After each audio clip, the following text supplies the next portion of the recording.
Hi everybody and welcome to this month's Introduction to Crowdfunding for Sports webinar. I'm Zoe and I'm part of the team here at Crowdfunder. Hopefully by the end of today's webinar you'll have a good understanding of crowdfunding for your sports club, including the added benefits of running a crowdfunding campaign.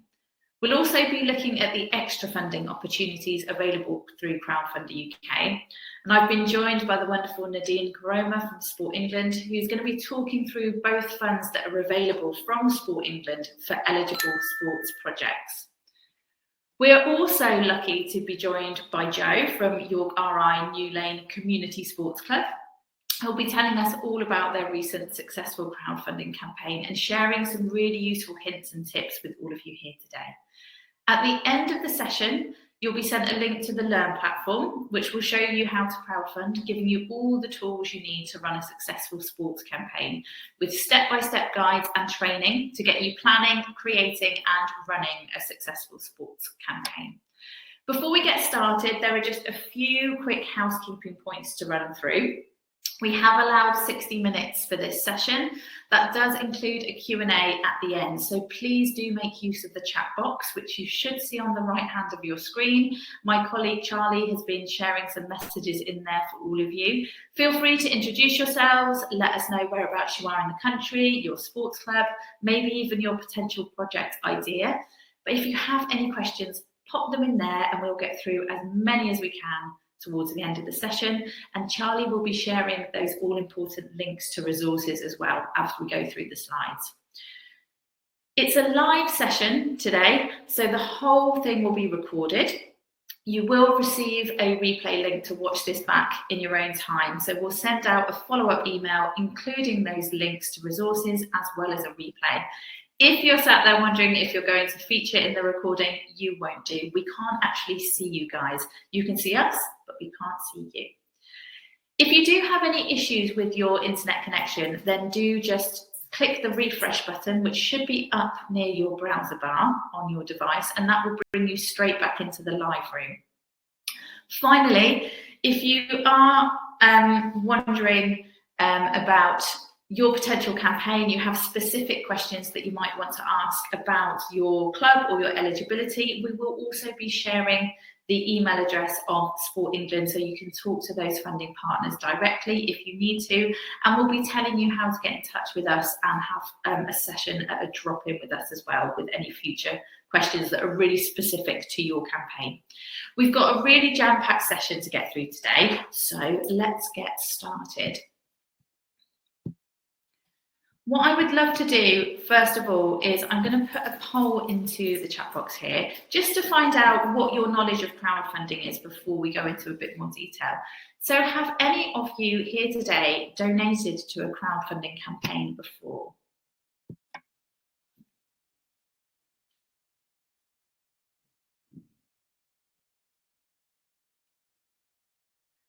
Just give that one a moment.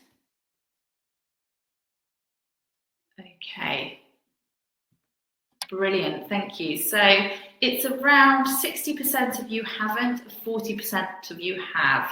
So some of you here today may well have a good understanding of what it's like to be a supporter of a crowdfunding campaign. You may well be quite familiar with our platform, which is really wonderful. For those of you that haven't, don't worry, we're going to go through all of the ins and outs of crowdfunding.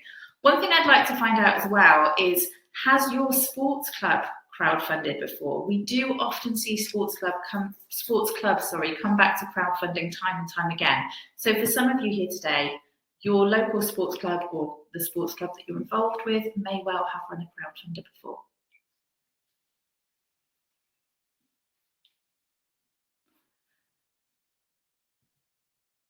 Okay, so this is looking as though around 10% of you have, whereas around 90% of you haven't. So we will give you all of the information that you need within this session to be able to take those next steps and put together a really successful campaign and hopefully access that extra funding from Sport England as well. So for those of you that aren't familiar with crowdfunding as a concept, it's the idea of going out to your community, out to your network or your crowd, as we call it, to raise money for a project or for an idea. Crowdfunder UK was set up around 10 years ago, and we're actually a rewards-based crowdfunding platform. What that means is that we give project owners the opportunity to offer a benefit of some kind in return for a financial contribution. So when we talk about a benefit of some kind, we're thinking about things that you could offer as a club. So that might be membership or coaching or sponsorship, all the way through to things from your community, high street vouchers, discounts, products, services, maybe even a shout out on social media or a wall of thanks in the clubhouse. The things that we wouldn't class as rewards is things like shares in the club, for example. We're not the platform for giving away equity or shares. There are other platforms that do that. We are talking about rewards being some kind of product or service or event of some kind. There are lots of added benefits to crowdfunding, and we'll talk to Jo about what those benefits have been for their particular project. But when you're setting up your crowdfunding campaign, it's a really good thing to have these in the back of your mind, as well as the financial raise that you're hoping to achieve. So by putting together a crowdfunding campaign and launching it, going public with it and promoting it to your community, there's going to be validation in what you're doing. You're going to build confidence in your own idea, and you're also going to see if there is an appetite for that particular project. You'll get a really good understanding of whether the community thinks it's a worthwhile thing to be doing. It's a very low risk way of testing the water to see if there is an appetite for your project or for your idea. It's a great way to build awareness about the project, but also about the club itself and possibly about the sport in many instances. It's going to create a buzz around your idea, and you may well get noticed by a wider audience. So we give you all of the tools and resources to be able to promote your crowdfunder beyond your club members and beyond your core audience, reaching out to a wider network. Being able to appeal to the wider community and actually bring them on board for the journey with you as well. Now, everybody that supports a crowdfunding campaign will automatically become an advocate. They'll leave messages of support on your crowdfunding page. They'll talk about your wonderful club and the project idea to their friends and their family, and that will help to build your network in a really lovely, organic way. It's going to build an engaged audience that really want you to succeed. And it may be that actually the success of the crowdfunder impacts them at a personal level too. They might benefit from what you're going to be doing. This will lead to some lovely, meaningful connections, and quite often within sports clubs crowdfunding with us, we hear some lovely stories about them connecting with the community, having offers of things in kind. We've had people who've been revamping their community, their sports clubhouse, and actually they've been gifted things like the kitchen from a local kind of hardware supplier and things like that. So by going out there and talking to people, letting them know about the crowdfunder, letting them know about the wonderful things that the sports club does and how embedded they are within the community, can really help open up the possibility of those connections going forward. We will give you all of the tools to be able to learn new skills. For many of you here today, the thought of raising money on a digital platform might be quite alien. It might be something that you've not thought of before. You might not have much experience of using social media. You might not be that tech savvy. We've got lots of resources on hand to help support you to do that. And these skills will get you crowdfunding like a pro and creating a successful campaign, but you can also use those in different walks of life as well. So some really brilliant transferable skills for the future.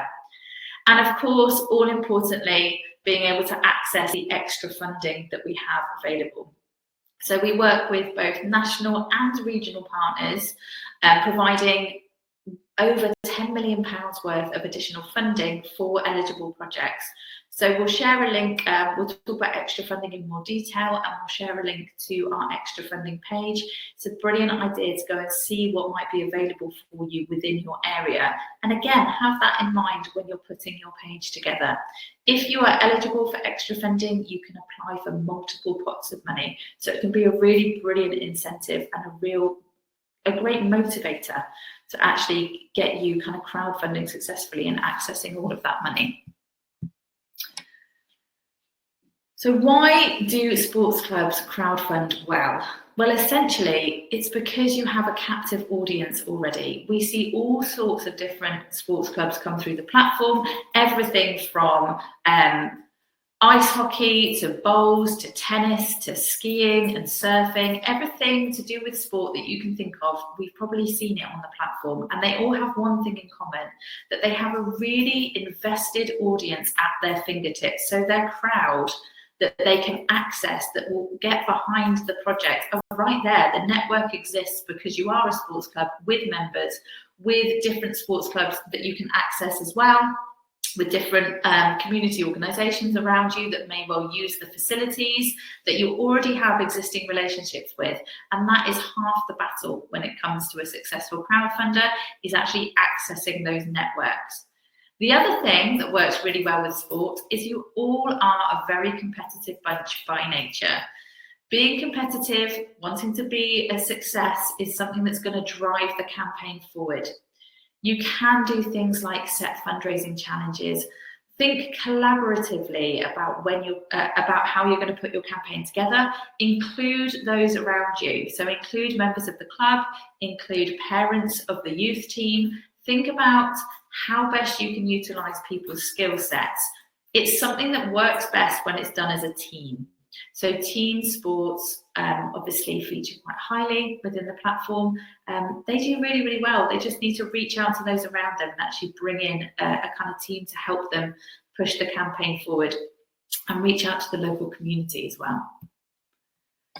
This is just an overview of the numbers so far. So this is kind of the impact, if you like, of sports clubs crowdfunding to date. So there's actually been £8.4 million of extra funding distributed, and that's just through our sports partners.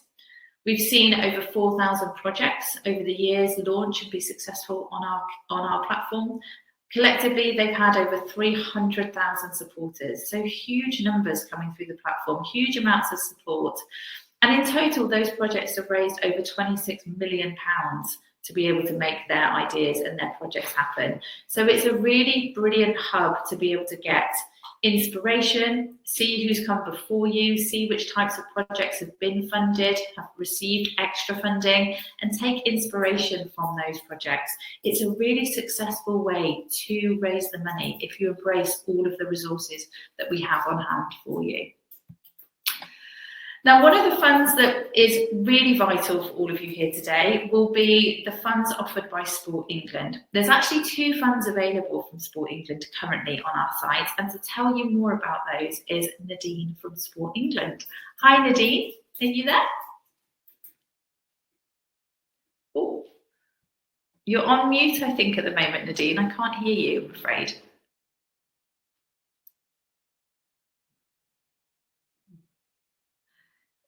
It might be worth, if there's an issue, it might be worth refreshing and popping back into the live room.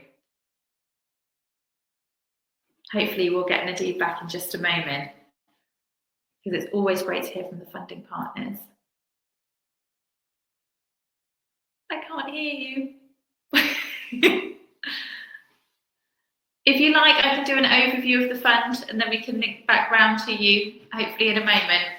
And we can talk through a little bit more about criteria and eligibility and things. So I will do a brief overview of the funds that are available, and hopefully we'll get Nadine back as soon as possible.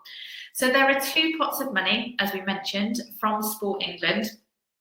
There's the Active Together Fund. Now, the Active Together Fund, it was born out of the COVID-19 pandemic, where the idea was that there was a pot of money available to help sports clubs to navigate the closures and the lockdowns and to bring people back to sport. Now it's kind of morphed, if you like. The fund itself is still active, and the idea is that it's still bringing people towards sports, bringing people back into being active, engaging with sport within their local clubs, but also helping sports clubs who may still be feeling financially the impacts of the pandemic, and also, of course, the cost of living crisis, which we're all living through at the moment. It may be that sports clubs have seen their revenue streams drop or their memberships drop. It's a really wonderful fund to help kind of keep those clubs alive and help them to navigate and make sure that they're being able to bring more people to sport within their community. The second fund that's available is the Places and Spaces Fund. This is more of a capital fund, so it's looking to support sports organisations that are hoping to renovate and improve their facilities. For both of these pots, there's up to £10,000 available per project, or up to 50% of the initial target. So all of the pledges, if you like, are based upon the initial target set by the project owners themselves. It will be either up to 50% or £10,000 maximum towards that initial target. And we'll go into a little bit more detail with Nadine, if we can, a little bit further on in the session. Just to give you an overview of the mechanics of how the fund works in terms of accessing that money. In the first instance, you would put together your crowdfunding page. So you'd sign up to Crowdfunder UK. You'd also then put together your page. So you're going to tell us all about who you are, the wonderful things that you do, why you need the money, how you're going to spend the money, how people can support you. We've got everything on hand to help you to do that in a really engaging way. You need to think about your two different audiences, and we'll talk about that in a moment. Once you have your page at a stage where you're really happy and confident with it, and you're confident to go live and actually start promoting that page, before you hit that go live button is the time to put any of your applications in for any of the extra funding. Our wonderful computer system will match you with any of our funding partners that we think you could be eligible for. You'll be able to apply for these funds through your project dashboard. We'll look at that in a moment. Once you've received approval for any of those funds, and specifically let's talk about Sport England, if you receive an approval for funding from Sport England, you will then go on to launch your crowdfunding campaign. You'll have an email from them letting you know the pledge criteria and the milestones that you would need to reach in order to see that pledge land on your page. So you'll need to hit 25% of your initial target yourself, and that will be the required amount of. So those supporter numbers you can see in the table on this slide. So for example, if your target was up to £5,000, you would need to raise 25% of that from at least 25 individual supporters. You might find that people are donating to your campaign more than once, which is wonderful. However, when it comes to accessing extra funding, only their first donation will be counted as an individual supporter. So bear that in mind when you're reaching out to people. Once you've hit that first milestone, hi Nadine. Let me see if we, oh no, bye Nadine. Hi Nadine. I can't hear you still. I don't know what's going on. We'll see, keep trying. We'll see if we can get you back in at some point.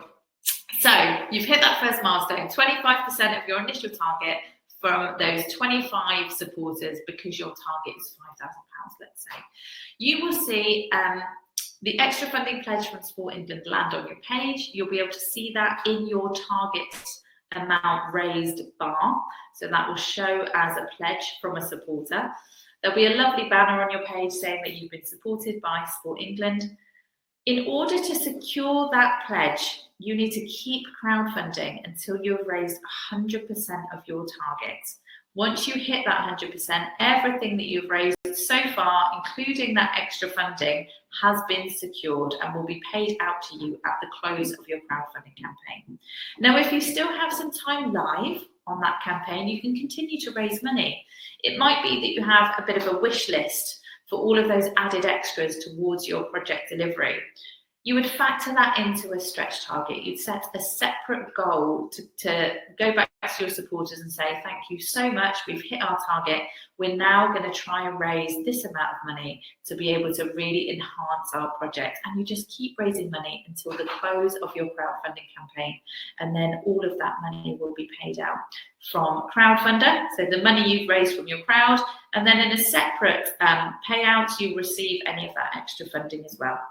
There are a few steps of due diligence that you would need to complete in order to draw down that extra funding, but all of that will be explained to you whilst putting your page together and once you've been accepted for that extra funding. I just wanted to highlight as well, one of our other sports funding partners is Sport Wales. They have the A Place for Sport Fund, and that is up to £15,000 or 50% towards a project target. And again, this is looking to support clubs or community organisations that are hoping to enhance or redevelop their sports facilities, of course, for the benefit of the community as well. So when it comes to applying for that extra funding, there are a few steps that you need to take when putting your page together. You need to let us know whereabouts in the country you are, so you'll be asked to put in your postcode of where you're delivering the project. You'll also need to let us know what type of organisation you are. Our sports funds at the moment support not-for-profit organisations. So that might be a charity, a CIC, a constituted organisation. So make sure you let us know which one of those you are. Again, it's a bit of a tick box scenario. You can choose from the options that we give you. Bear in mind that whatever organisational structure that you choose in the first instance, you will be required to upload some evidence of that if you are approved for extra funding. So do make sure you tick the correct box when you're filling in that section. You'll also need to let us know who you're going to be working with. So who's going to benefit from your project, So what part of the community you're going to be working with. That's going to be the demographic of the people that benefit and also those potential outcomes. So we want to know what your project is going to do. What's the impact going to be? And for the majority of you, it's going to be improving physical fitness, but it could also be improving mental well-being, tackling loneliness and isolation. There's a huge list of options for you to choose from on the extra funding part of putting your page together, and do tick the box to allow us to share your details with our funding partners. So Sport England will look at your project page as well as your application for the fund to make their final decision. So it's really important that you've got your page up to a standard that you're happy with, and you've included all of the information that we will prompt you to do so to make sure you stand the best chance of receiving an approval. You can apply for those extra funds through your project dashboard. It's a really simple process. It takes around 10 to 15 minutes per application. With Sport England, you would need to choose one of the funds available. So either the Active Together Fund or the Places and Spaces Fund. If you choose the wrong one, not to worry, Sport England can kind of funnel you into the correct fund, but it's always a good idea to check the fund's details before you select one of those. And then if you have been approved for any maybe regional funds like a local authority as well, to put those applications in at the same time. A good piece of advice is to have a Word document where you have pre-written answers to the questions in the application form, so you can copy and paste wherever necessary. Sport England are really proactive, and actually once you put those applications in, you normally do receive a decision within a couple of days. If it is that they decline you, it's normally because they need you to make some improvements onto the page itself. They know what works well when it comes to a successful crowdfunder. So more often than not, they may decline your project, but they would send you out an improvement guide with lots of advice and some examples to help you to make amendments to the campaign page itself, and then ask for it to be re-reviewed, and they can take another look at it. Unless your project is ineligible, the chances are that they will want to support you, but you just might need to do a little bit of extra work to help you get that page up to the standards that they would like to see. An example of this, I'm going to move myself off the screen, is the page that we have on the slide at the moment. So we know what works so well for sports that we've actually put a template together in our platform. So when you sign up to crowdfunder.co.uk, you're also going to access the platform itself via the sports page wherever possible. This will make sure that when you start putting your page together, you have access to this template that's been created for sports clubs. We want to see nice, bold, clear headers on your page with then lovely short but concise paragraphs of text kind of answering those headers. So who you are, what your community impact is, what you're raising money for, how you're going to spend the money, all of these brilliant bits of information that your audience is going to need to know. And you're going to intersperse lots of really wonderful, engaging images throughout that as well. Think about this page as being a shop window into your sports club and the project itself and the impact it's going to have if you raise the money. If you can, put a short video at the top of the page. It's something that Sport England really want to see, and it's something that we know resonates really well with potential supporters. It only needs to be around a minute to a minute and a half long, which doesn't sound like a long time, but you can pack a lot of content into that amount of time. It's a brilliant way to give your supporters a snapshot into what you're doing. For those that are short on time, they may well make a decision based on that video alone. For others, it would be a really brilliant prompt to then go on and read the rest of the page. So that video needs to showcase the club itself, potentially those that are going to benefit. The most successful videos are somebody from the club talking to camera. Feature people wherever possible. And if you can be on location, brilliant. But you need to let your supporters know who you are, why you're crowdfunding, what you're crowdfunding for, and how people can help you to get there in about a minute or a minute and a half. It doesn't need to be professionally shot. It doesn't need to be highly edited. Some of the most successful videos have been captured on a phone.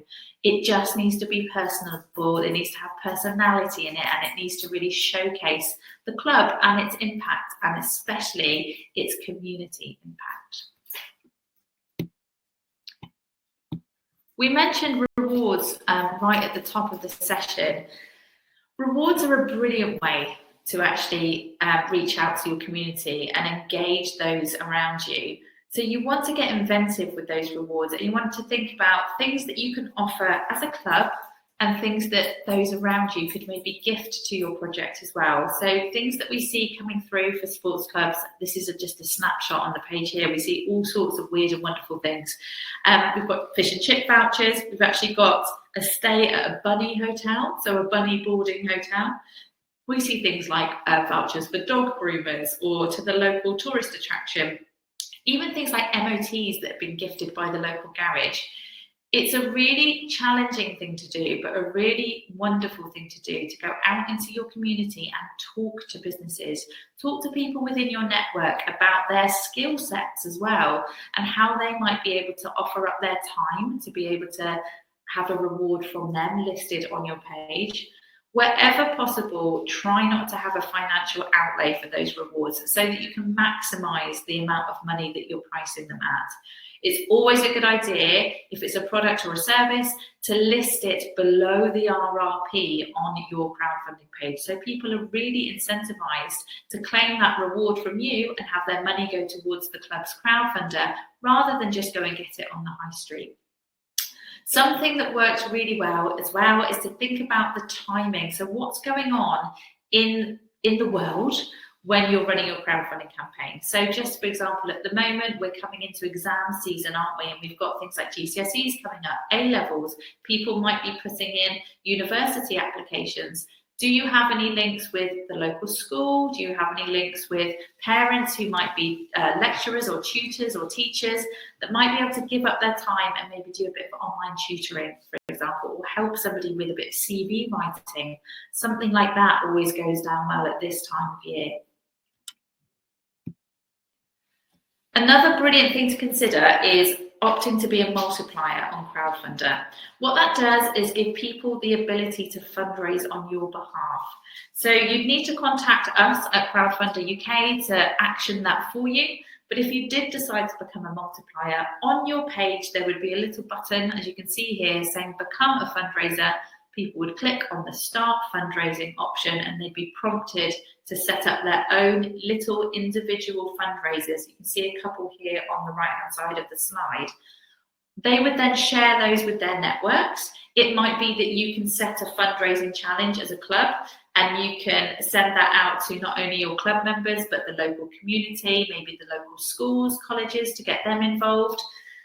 All of those individual fundraising pages, their supporter numbers and the amount of money that they raise will automatically funnel onto your main project page. So it's a great way to tap into networks.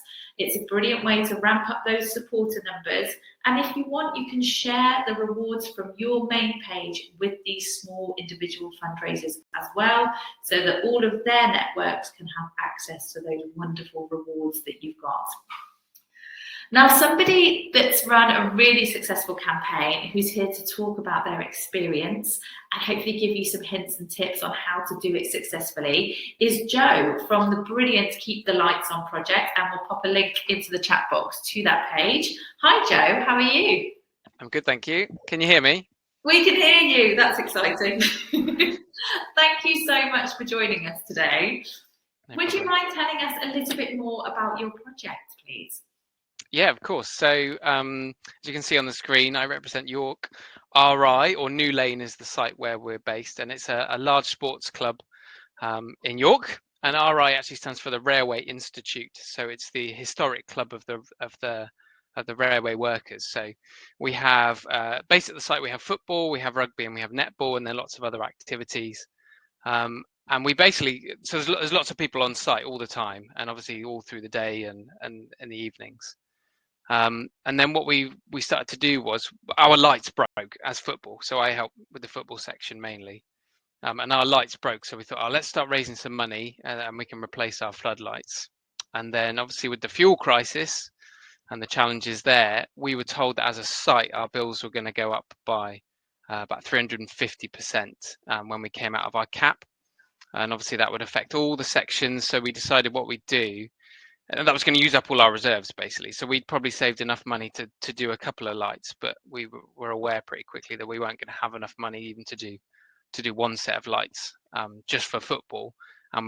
Essentially myself, I realized that was going to be a bigger problem for the whole site, and we're going to have to put up costs, for the whole place, really, for every single section. So it was decided amongst a few people that perhaps it was worth just doing a site-wide campaign to raise funds to improve the floodlights and move towards LED sustainable technology, which fitted really nicely with the Sport England and with the Aviva, the funding that was there at the time, and Marks and Spencers as well, which we'll get to in a minute. But it seemed like a no-brainer really to raise the funds because they fitted into those scenarios. But it was a big deal. It was a big deal, to kind of propose it and think about it. But yeah, in short, it was to raise money for new floodlights. We talked a little bit earlier on, didn't we, about that shift to using a digital platform, and how you mentioned that it's quite a historic club and that sometimes there might be a bit of resistance to change. What was the decision to come to Crowdfunder? Was it that extra funding that you might be able to access? Yeah, so personally, I'm a bit of a get up and go kind of person. So people were talking about this problem, that it was going to be an issue. So I thought I'll just draft something. And I personally have backed Kickstarters, which is a type of crowdfunding where you put money into a product that doesn't exist yet. So it's the same premise, but it's and I have a strong belief that it works as an idea because it's about the crowd, it's about everybody putting their money where their mouth is, and I just thought, yeah, let's give it a go. Let's kind of let's put it together as a bid. So I typed it up and put it into Aviva and thought, oh, well, we'll see if it gets accepted. And it got accepted. And I thought, oh, great. So that was the first kind of loophole. And then I kind of put it to a few more people who said, look, we've been accepted to do it if you want to do it. And there was still quite a lot of negativity around it because one of the challenges with crowdfunding is not everybody knows what it is. So you have to kind of explain the premise sometimes before people will get buy-in. And even then there was a lot of hurdles and a lot of I'm not sure it'll work, it's a lot of money. So I just took a punt with it and put it in. And actually I think it was you guys emailed us and said, look, there's this fund, this M&S fund, that like your project, you can see before we'd even published, they could see the project and said it fits with our extra funding, and we come to the end of our funding if you go live in the next however many weeks. It was a good prod from whoever was involved, said that if you go live in the next 2 weeks, essentially every donation is going to get tripled up to however much it was left in the M&S pot. So the final push was probably from you guys, just to kind of say, look, the funding's there, like give it a go. that was the final bit of confidence we needed to launch, really. Amazing. And it is, I think people don't understand it in a way that there is a lot of kind of humans behind Crowdfunder UK. You know, there are people that manage those funds that will seek out different projects, and as opposed to kind of traditional avenues of grant funding and bid writing, where you really have to seek out what's available, it is very much all there for you in one place, which I think can make the whole process that much easier. And we can see here that you were supported. You mentioned that you applied for the Aviva Community Fund in the first instance, and that's kind of a little micro site, if you like, that we have within Crowdfunder. So you came through that channel, but then you would have been flagged for, as you mentioned, the Marks and Spencer's Energy Community Fund, and also Sport England as well. So there aren't that many scenarios, I think, when you're using traditional forms of bid writing, where somebody would turn around and say, have you thought about applying for this as well, because you can get more money? So there is something lovely about having all of that in one place, I think, and us matching you with those. If anything, it's the opposite, isn't it? When you're bid writing, sometimes you're fighting to prove yourself the whole time for money, and it felt exactly as you say. It felt the opposite. It was an idea of, we can see what you want to do, and there's people who want to fund it. You might have to tweak things slightly, but you know, the money's there essentially. Amazing. And did you find that process of application fairly straightforward? Yeah, I mean, it was just a form. Yeah, it was just a filling out the form, and it was just taking the time to write that out, to get, I mean, it's all a sell, isn't it? You're selling your project to your community and to those in your, so getting the language right in that initial stage is really important, and that you get the hook, you know, the reason you're doing it, and the hook as to how it's going to benefit not just, you know, your members or your community, or that was the hardest bit, was getting the right wording, really. But actually inputting it into the platform wasn't difficult at all. Obviously there's the due diligence element, where you have to go to the to various people who aren't always willing to give you documents straight away, and you have to kind of go through those sometimes more challenging loopholes to get the documents for due diligence. But beyond that, you know, actually getting it into the system wasn't difficult at all. You're right. It's sometimes, I think, when we talk about that due diligence aspect, it's essentially being able to prove the club is who they say they are, and it's set up in the way that you've said it's been set up. So something to bear in mind in the planning stages, it's a really good idea to have those people in mind and have those conversations nice and early to say, you know, if we get approved for this, we're going to need potentially some information about a trustee, or, you know, articles of association, or something that the people running the campaign might not have instant access to. That's a really good piece of advice, to kind of get the ducks in a row, if you like, with all of those bits and pieces. The one thing that we all loved here at Crowdfunder, and you guys did incredibly well, was your video. The video is so entertaining. How did you go about doing that? Did you rope somebody in, or did you kind of put a call out to say, right, who's going to feature in this video? Because they are amazing. Whoever that person is amazing.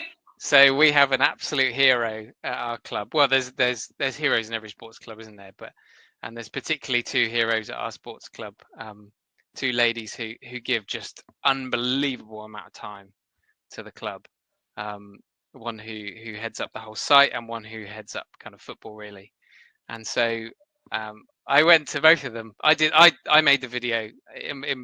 I have background in communications, so I wanted to put together a good video. And Sport England had really prodded us on a video would really help. So we thought, okay, go on then, let's do a video, which is a lot of time and a lot of resource. But if you get it, it's one more hook, isn't it? It's one more way you're going to sell, and also it benefits because you're actually explaining what crowdfunding is. I wanted to do that in the video as well. So you know, in terms of my day-to-day work, I work in the charitable sector, so I'm aware of fundraising and things. And the gentleman I work with around fundraising always says to me, people give to people. And that's his big thing about fundraising. People give to people. They'll give to a project, but they're much more willing to give to a person. So I was like, right, we need the big characters, we need the personalities, we need the people that people are maybe not afraid, but people, like, you know, respect. They have authority in that section. So I went to particularly these two ladies and just said, would you be willing? One of them was like, yes, absolutely. Tell me what you want me to do. I'm not learning a script. And the other lady was like, yeah, I don't want to be on film, but I'm very happy to record stuff and voiceover. And so just to have those two ladies involved it was just a big tick. It was like saying to the community, this isn't just something we're playing with. This has got our people, our key characters, our key leaders at the heart of it, and they believe in it. If it had been me up the front there, I think people would have been like, who's this joker?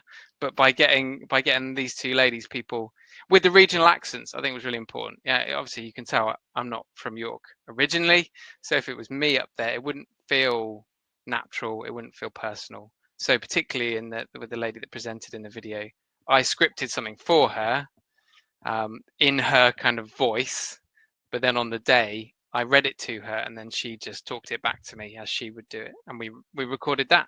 We recorded my piece, but in her voice.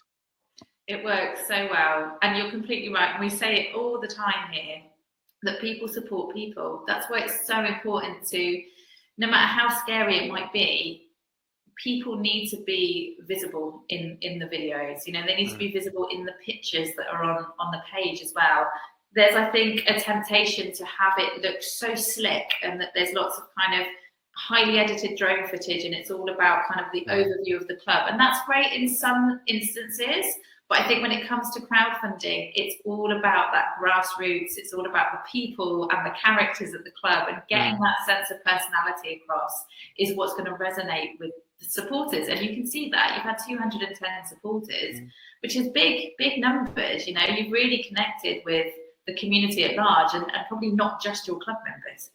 We also wanted to acknowledge in that it was a difficult time to do fundraising and to ask for money. So if you watch the video, the lady presenting, she says, maybe it's the wrong time to ask. She wasn't apologizing, but she was acknowledging that right now fundraising is hard and people are finding it difficult. And the language we tried to use was give what you can, give a little bit, and we all achieve a lot together. And I think that was the kind of hook, really, of like, let's keep the lights on was the language we used, but that's as simple as for some people turning a switch off, and for some people powering a whole load of money into the project. So yeah. Amazing. And in terms of things that you might have found difficult or things that you found surprisingly easy, is there any advice that you would give to people thinking about crowdfunding? Maybe some things to bear in mind in the planning stages, or hurdles that they might need to overcome throughout the process? Yeah, I mean, when you write a bid or a grant, it takes quite a lot of time, quite a few evenings to get that bid right, to submit it. It does take a lot of time as well. I think maybe some people look at crowdfunding and go, oh, that's probably the easier route. I don't think it is easier, but it's a lot more fun than just writing a grant. You just put a grant in and it's gone, and then you might get an email back saying, not quite right, and there's a bit of to and fro with you and the agency. With this, it's a conversation with your community. It's a whole, you're putting yourself out there. It's quite a vulnerable place, and saying, look, we need your help. We need all of you to back it. We need all of you. So the thing that was difficult in that is it does take quite a lot of time. You can't just set it going and just think, oh, it will just tick along and we'll make it. You got to keep sending the message. You've got to keep selling the vision and the idea of what you're looking to do. There's always negativity from people. I had to go into a particular setting and at 15,000, I had to go into a setting and explain why I'd raised £15,000 to certain people who weren't clear on what was going on. They wanted me to come into that setting and explain why we'd raised £15,000, which once I got into that setting and they realized I was a person who was committed to the club, that disarms people, and they were like, okay, yeah, we're on now. But yeah, there was politics, and there was kind of a bit of negativity around it, but once that momentum starts going, yeah, that was it. Yeah, I probably find that it's affected because I was so intense on trying to get it done in the 30 days, and get as much as we could. I probably was, I would describe like a menace for a month. And I used to apologize to a few people and say, look, I'm a broken record at the moment, but it's just for it's just for this month, because this is all we've got. And actually, it's quite nice having that time frame. You say, look, this is where my head's at for a month. Every conversation you have with me will probably be about this. I'm really sorry. I'm not asking you to give more. I'm just talking about it. I'm just, and you might know someone, and you might know someone, and so there is this sense of being a menace for the month. But you kind of got to be that so that people know it's important. Because if the momentum dies, then you might not reach your goal. And that was difficult. We got to a point where the momentum really kicked off, and I thought, when we're not going to make it. And you've just got to find new markets. Markets is the wrong term, but new audiences, new people that want your thing to exist, and it's how you tap into those. But yeah, really good advice. And I think a short, sharp injection of fundraising is what crowdfunding is all about. So running a live campaign for around 4 to 5 weeks is optimum. Hopefully, if you can, allowing the same amount of planning before that is always a good idea. And like you say, it's about keeping up momentum, and that can only be done successfully over a short amount of time. There's a lot of work involved for yourselves, but also for your supporters. They will tune out of that message after an amount of time.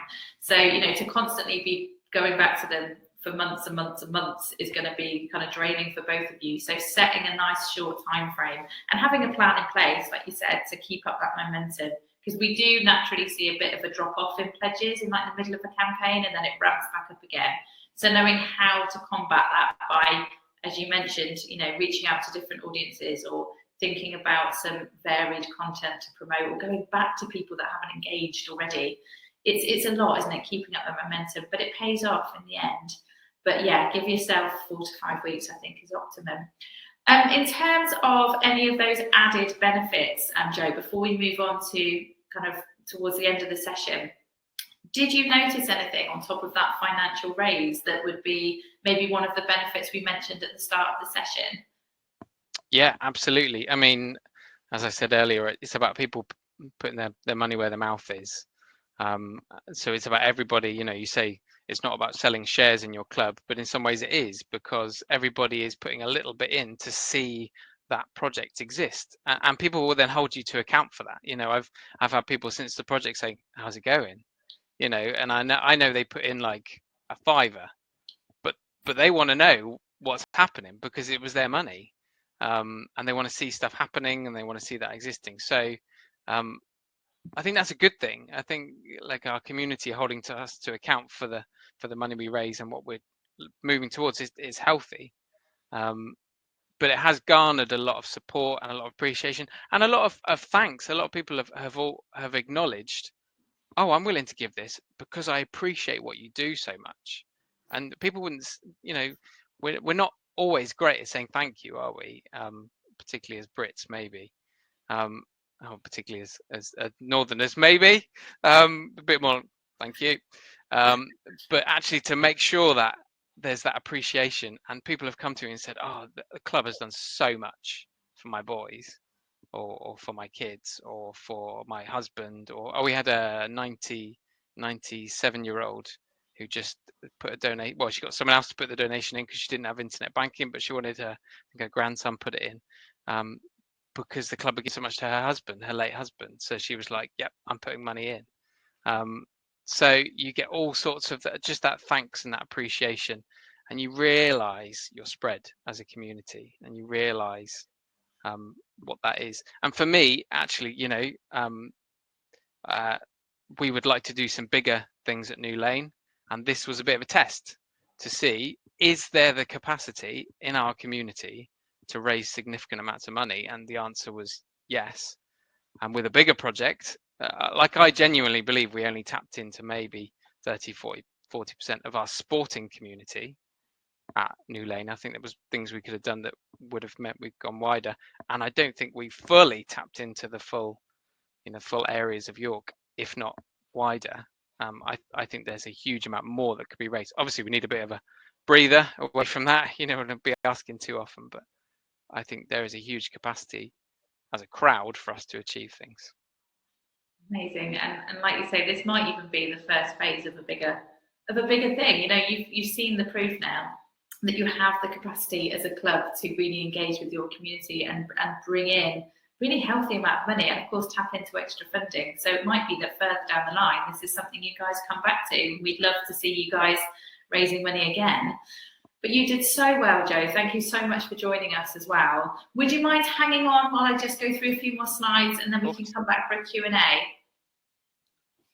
Brilliant. Thank you. We'll see you in a moment. So hopefully some really good inspiration there for all of you. It's always nice to hear from someone who's been there and done it. In terms of the support that we have available for you, we run webinars such as this really regularly, so monthly for Sport England. We also host drop-in sessions, and they are every week. So if you have any questions about crowdfunding or your project specifically, you can book onto one of our drop-in sessions and come and talk to a member of Crowdfunder via Zoom. They're collaborative drop-in sessions, so you can hear from other project owners as well, and that's always really interesting, and people will give each other advice, which is really nice. There's the online learning and guides, and Charlie will be sharing a link to the Learn platform into the chat box for you. I recommend you all go on and make use of that. Work your way through the user-friendly learning guides on there. We have the Knowledge Hub, which is on our platform. It's a really wonderful hub of different guides, different hints and tips for every stage of your crowdfunding campaign. Once you sign up to Crowdfunder, you will start receiving tailored email advice as well, and you'll be signposted in the right direction depending on what your project is for. So for you guys, you'll be signposted to all of our sports resources. We also have a really wonderful customer support team who are on hand to answer any of your technical questions. I would always recommend looking at our help centre first. We have lots of troubleshooting guides and FAQs in there. Chances are you can find the answer to what you're looking for in the help centre. If not, by all means, contact our customer support team. And then we have the live project dashboard. So you can apply for extra funding, manage every aspect of your crowdfunding campaign from that live dashboard. We always recommend you engage with that as much as you can. You can see how much you're raising, how much you're expected to raise based on the activity so far. So a really useful tool for your campaign. It's just a quick screenshot of the Learn platform. It's really user-friendly, lots of short videos, kind of multiple choice questions, things that you can download to help you along your journey too. Now, hopefully, we will have Nadine back in the room with us as well. But Joe, if you would like to come back and join me on screen, and hopefully, Nadine, if you're there, it would be great to have you. Hopefully you can hear me now. Yay! She's in the room. Oh, it's so good to have you back. How are you? Good, thank you. Apologies to everyone. No worries at all. Just while we have you, we did do a bit of a brief overview of the two funds. I don't know if you heard, you were probably trying to get back into the room. Is there anything that you want everybody here to know about the fund before we dive into those questions? Yeah, so I'll just quickly mention them both really quickly. So Active Together, the key focus of that is recovery, reinvention, and building resilience. So just in case people need some examples of the type of projects that could be covered under that fund, it would be like essential works, general maintenance, or coping with the increased demand for activity following the pandemic, or more so now navigating the current cost of living and energy crises. So any sort of projects you have, perhaps you want to make your club more energy efficient, you want to put in things like solar panels, it would be perfect for our Active Together fund. And our Places and Spaces fund, the key focus of that fund is inspiring participation, diversifying audiences, and bringing people together, all in the name of the Commonwealth Games that were held last summer. So that the key difference with Active Together, Places and Spaces is a capital only fund. So perhaps you might be looking to, your project might be looking to create a welcoming or accessible space for your community, or you might be improving or changing your facilities to encourage more people locally to get active. So those are the key differences between the two funds. Across both funds, match funding of up to 50% is available to a maximum value of £10,000. And we apply the same principles for both funds, so there isn't a chance of being more successful if you apply to one or the other. And I just wanted to add in some quick tips. I know you mentioned some, Zoe, but I just wanted to say that if you are thinking of applying to our funds, definitely do it whilst your campaign's still in the draft mode. It's a lot easier to make edits and action any improvements that might be suggested from us when it's in draft. It's a bit tricky when it's live. And monitor the inbox and the junk folder of the email address you've put down, just to make sure that you're not missing any emails from our team. And just stay engaged with us, really. We want your project to succeed. So interact with us and take on board the advice that we're given. Brilliant. Thank you, Nadine. We've got the email address for Sport England up on this slide as well. We can pop it into the chat box. So if anyone has any specific questions about their particular project idea, they can always contact you directly, can't they, Nadine? And Absolutely. find out. Just to run through a few quick questions, we may run over just by a few moments, but hopefully everyone can stay with us.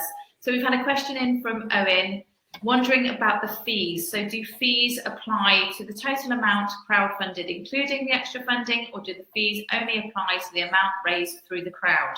So I know that Charlie has put a link to our fees table into the chat box. The fee structure will depend on your organisational setup in the first instance. So if you are a not-for-profit organisation, you are not subject to what we call platform fees. Every single project that comes through our platform is subject to transaction fees. We use a third-party provider for all of the card payments to your project, and there are transaction fees associated with that. When it comes to any extra funding, it does depend on the fund itself as to whether there is a fee attached to that, but it is a separate fee. It's not all encompassed. So there may be a fee attached to the extra funding amount of money, and it may be that you have transaction fees only attached to your actual donations from the crowd. Essentially, all fees are deducted from your overall pot of money at the close of your crowdfunding campaign. So the money that you will receive as a payout will have all of those fees removed from it. So fees removed from the crowd in one instance, fees potentially removed from the extra funding in the separate instance, because they're two separate pots of money. It's always a good idea to factor in any potential fees into your target when you're thinking about what your target amount is going to be, so that you come away at the close of your crowdfunder with the amount of money you were hoping to raise to make that project happen, and not a little bit less than that because you haven't accounted for the fees. So check the fee table and see where you sit as an organisation. Okay, question from Lindsay. Can I edit the crowdfunding page once it goes live? You can edit most elements of the page once it's gone live. Things like rewards, you wouldn't necessarily be able to edit once somebody has claimed one. You cannot edit your target. So you need to make sure that that is set in stone before you go live. Your stretch target that I mentioned, slightly different thing there. But when it comes to your initial target, that must be solid and set in stone before you go live. In terms of the content of the page, yes, you can. You could add things. I think, Joe, you guys added your video after you'd gone live. But it's always a nice idea to have that page as ready, if you like, as possible, especially if you're applying for that extra funding from Sport England before you do go live. Okay, let me see what else has come through. A question from Tracy, is there a closing date for this? So in terms of closing dates for the funds, Nadine, have you got any end point in mind when it comes to applying for either of those pots of money? At the moment, no, but in terms of places and spaces, we do have a requirement for projects to be completed by the end of the year. So if your project is capital, but you feel you're unlikely to meet that timeline, you can still apply to our Active Together Fund and we can consider your project under there. Amazing, thank you. And in terms of running a crowdfunding campaign, The optimum amount of time that we recommend is around 4 to 5 weeks. You can set your own deadline. You will have the ability to choose a closing date up to 10 weeks after you've gone live, and you can manage that within your project dashboard. But we know from our side that unless you have a really solid plan of engagement and activity over that period of time, it's a much better idea to have it for a short amount of time. So 4 to 5 weeks would be optimum, but you get to choose the closing date and you get to manage that from your side. Okay, so we've had a few people asking about timeframes. Hopefully that's covered all of that off for you. So in terms of good rewards, we mentioned a few there. We've had some ideas put into the chat box. Go along and look at our Knowledge Hub for some more inspirational ideas. But the thing to bear in mind when setting rewards and also when engaging with your crowd and telling your story is think about your kind of core audience. So think internally. So that's going to be your existing club members, those that already use your facilities, maybe existing suppliers or sponsors. But then also think about that wider community that might not have a pre-existing relationship with you guys as a club. So think about engaging the local community, the local business community, and see different experiences, different products, services, events that you might be able to host. You might be able to have a community day and actually open up the facilities and run a taster session, maybe have different organisations coming and having a big old community party and selling tickets to that by way of a reward on the platform. Think about your wider community as well as all of those go-tos like bespoke coaching, one-to-one sessions, sponsorship, all of those types of things. Okay, in terms of timings, I'm going to quickly scan through and see if we've got any more questions that we can get through now, because I don't want to keep you much longer. We can always add a few more of these answers into the follow-up email. Okay, ooh, interesting one from Tracy. This is for you, Nadine. What is classed as a sport in the eyes of Sport England and funding? So we have a list on our website of sports that we recognise along with the national governing body. So I'll make sure that gets dropped in the chat so you can take a look at that. Amazing, thank you. And just one really quickly in from Jamie. So in terms of doing kind of fundraisers, if you were just running a fundraiser on behalf of, say, a charity or a sports club, but the club itself wasn't crowdfunding, you wouldn't necessarily have access to the extra funding because you'd be considered an individual that's raising money for a particular organisation. However, if the sports club themselves or the charity had set up a project and they were enabling people to fundraise on their behalf, your fundraiser would contribute to the overall project, which could well be eligible for extra funding. So yes, if you were going to be running a half marathon, wonderful. Make sure that that is linked to the project itself, and then all of that money you raise will automatically show on the project page too. Okay, thank you so much for joining me, Joe and Nadine. It's so good to have you back in the room. We will follow up with an email, make sure we cover off any of those questions we haven't been able to get through today. What remains is for me to just pop the next slide up with the next steps for you. I just want to run a quick poll before we go. So do you feel confident to start taking your next steps on your crowdfunding journey? Thank you, Joe and Nadine, for being with us today and sharing all of that wonderful information.